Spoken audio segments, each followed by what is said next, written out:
नमस्कार दोस्तों, आध्यात्मिकता की इस पाठशाला में आपका स्वागत है। आज के विषय में सद्गुरु श्री कबीर साहिब जी ने जो आचरण के ऊपर बात कही है, वह ज्ञान चौतीस से बैक्सर को लेकर उन्होंने व्याख्या की है कि बैक्सर की साखी में आचरण को लेकर सद्गुरु साहिब ने क्या अपने मुखारविंद से व्याख्या की है। बाबा बर बर करे सब कोई, बर बर करे काज नहीं होई। बाबा बर बर करे सब कोई, बर बर करे काज नहीं होई। बाबा बात कहे अर्थाई, फल का मर्म न जानू भाई। बर बर का मतलब होता है बड़बड़ाना, बहुत सारी बातें करने, बिना मतलब की बातें करना, बहुत अधिक बोलना।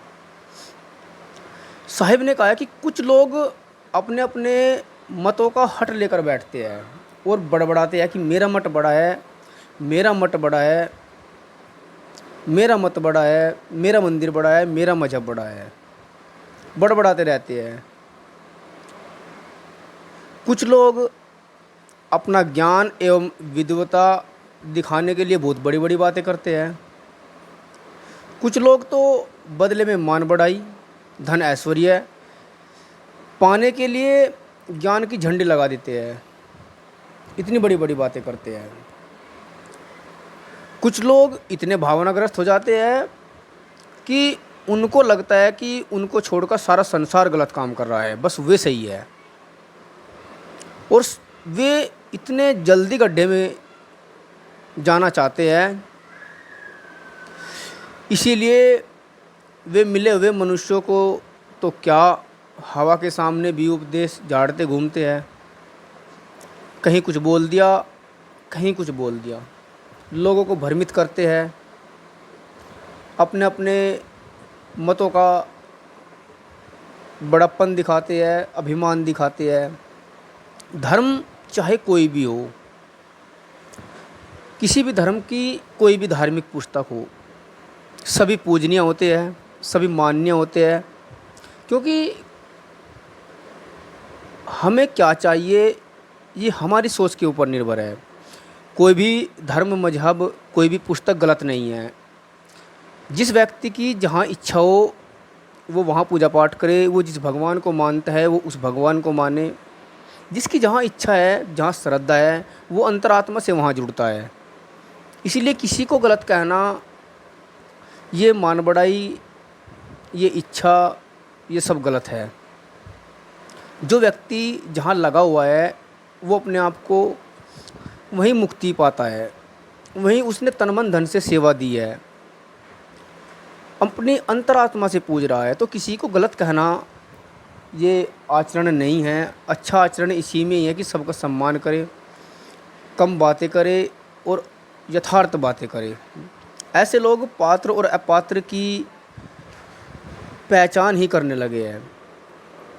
वे तो बंदो तो पंच, न बंदो तो पंच, बने सबके सामने ज्ञान बघारते घूमते हैं।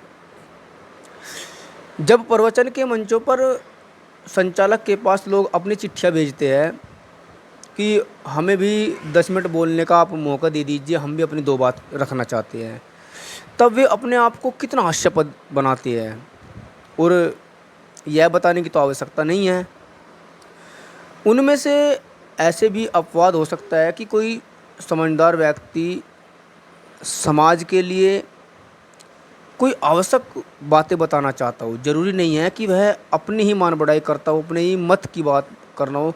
कोई आवश्यक बात भी जो सभी समाज के लिए अच्छी हो वो भी बताना चाहता है, जिनकी तरफ लोगों का ध्यान नहीं जा रहा है, क्योंकि अच्छी बातें लोग सुनना पसंद ही नहीं करते हैं।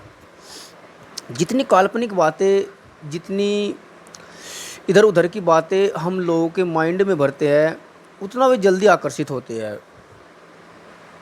परंतु उनमें अधिकतम लोग या अधिकतम समूह में सब के सब अपना छिछलापन ही जाहिर करते हैं।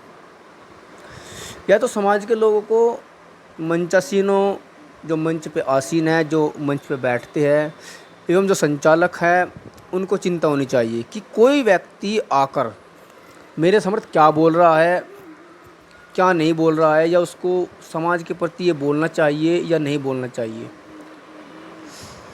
वे आपसे आग्रह करें कि आप अपनी अमृत वाणी से जनता को लाभान्वित करें।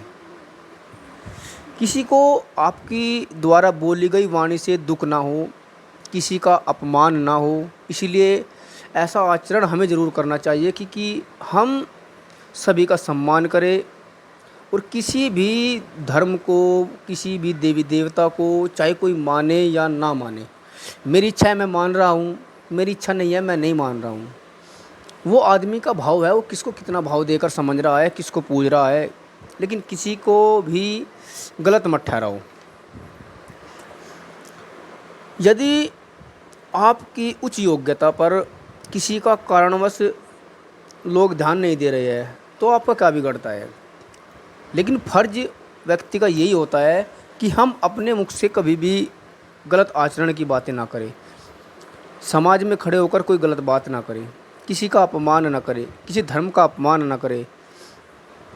आप क्यों इस भ्रम में हो कि आप मंच पर बोल देंगे तो वहाँ की पूरी जो जनता है वह काग से हंस हो जाएगी। कई जगह तो प्रवचन पिपासु लोग केवल संचालक को चिट्ठी ही नहीं देते, किंतु इसके लिए लड़ाई झगड़ा भी करते हैं कि मेरा नंबर नहीं आया, मुझको बोलने का मौका नहीं मिला है। नए अवसर पाने का पीछे से गाली गलौच भी लिख कर भेज देते हैं, इतना अपमान संचालक कभी कर देते हैं। तो ये आचरण वाली बातें नहीं है, इसीलिए आचरण सबसे ज़रूरी है।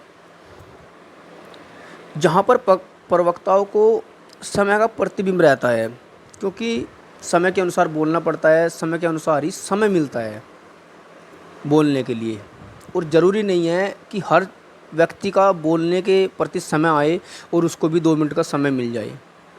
उन्हें इतने ही मिनट बोलना चाहिए। वहाँ पर कम ही प्रवक्ता होते हैं जो अपने समय के भीतर ही अपने वक्तव्य समाप्त कर देंगे। कितना हमें बोलना चाहिए, कहाँ बोलना चाहिए, किस लिए बोलना चाहिए, किससे बोलना चाहिए और कितनी मात्रा में हमें बोलना चाहिए, ये सब हमें ध्यान रखना चाहिए। वे तो अधिक से अधिक समय खींचना चाहते हैं कि मुझे इतना टाइम मिल जाए कि मैं ही बोलता रहूं और सब मुझे सुनते रहे। और जब उन्हें विवश होकर बैठना पड़ता है तब उनमें कई लोग यह कहते हुए मिलते हैं, सज्जनों क्या करूं, बातें तो बहुत सारी है जो मुझे आपको बतानी है, लेकिन मुझे इतना समय नहीं मिल पाया है, मेरा समय जवाब दे रहा है कि मैं विवश हूँ। ऐसी भी मनगढ़ंत बातें बताते हैं। लेकिन एक दायरे में रहकर ही व्यक्ति को हर काम करना चाहिए ताकि दूसरे का नंबर भी बोलने के लिए आए। यह सब कहकर वे अपनी इज्जत और बट्टा लगा देते हैं और अपनी इज्जत को और घटा देते हैं। हमारा ज्ञान छलक छलक कर इधर उधर बहना नहीं चाहिए,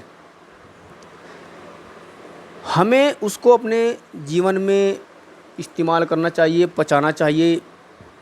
जो व्यक्ति अपने ज्ञान का अपने जीवन में आचरण करने लगता है वह प्रवचन देने के लिए लालायित नहीं रहता है, वह ठहराव करता है और उसको ठहराव हो जाता है। अवसर पड़ने पर लोग जब उससे कुछ सुनना चाहते हैं तब वह उनके सामने कुछ बोल देता है, परंतु उसके मन में बोलने की खलबली नहीं रहती है। कोई पूछता है तो अच्छे आचरण की बातें करता है, सत्संग की बातें करता है और समय के अनुसार बातें करता है। किसी ने कुछ पूछ लिया, ये नहीं है कि बोलना स्टार्ट कर देर बोलते जा रहा है। जितना टॉपिक उसको बोलने को दिया जाएगा सिर्फ उस पर ही बातें करेंगे, ये अच्छे व्यक्ति की पहचान होती है। साहिब तो यहाँ तक कहते हैं कि बहुत ज़्यादा बड़बड़ाने से कल्याण तो नहीं होगा, न शांति होगी, न स्वरूप स्थिति मिल सकती है। स्वरूप स्थिति तो मिलती है ज्ञान का आचरण करने से। अब हमें ज्ञान का आचरण करना है, अपने आप को जानना है, सभी को सम्मान देना है, इस जगत को जानना है, मेरा जगत का क्या संबंध है इसको जानना है, रहनी को जानना है, खानी बानी जाल को जानना है। साहिब ने कहा कि बाबा बात कहे अर्थाई, ये बहुत मार्मिक वचन है। सदगुरु साहिब तो कहते हैं कि कितने ही विद्वान बहुत अर्थपूर्ण बातें करते हैं, उनकी बातों का फल होता है केवल वाक्य विलास या बदले में कुछ पाने की इच्छा। कुछ लोग ऐसी बातें करते हैं, भले ही वह स्थूल पदार्थ हो या केवल मान सम्मान हो। ऐसी अर्थपूर्ण बातें किस काम की है, जो व्यक्ति को अच्छे आचरण की तरफ को ना ले जाए। बातें निचोड़ कर कहनी चाहिए जिसमें से रस निकले और मेरे जीवन में उपयोगी हो और महत्वपूर्ण हो, परंतु उनके आचरण की छाया भी ना छूना, यह तो भोग का ही कारण हो सकता है या अपने दोषों को ढांकने का साधन, कल्याण का साधन या नहीं हो सकता है। ज़्यादा बोलने से, ज़्यादा बकबक करने से, मिथ्या वचन बोलने से, किसी की बुराई करने से, ये हमारे आचरण के विरुद्ध है, ये आचरण नहीं है। उतना ही बोलिए जितनी आवश्यकता हो, जितना समय मिले उतने ही समय के अंदर अपना टॉपिक ख़त्म करें। किसी भी धर्म की बुराई ना करें, किसी भी देवी देवता की बुराई ना करें। जिसकी जहाँ इच्छा हो वो उसको माने, जिसकी जहाँ इच्छा नहीं है वो ना माने। हर चीज़ पूजनीय है।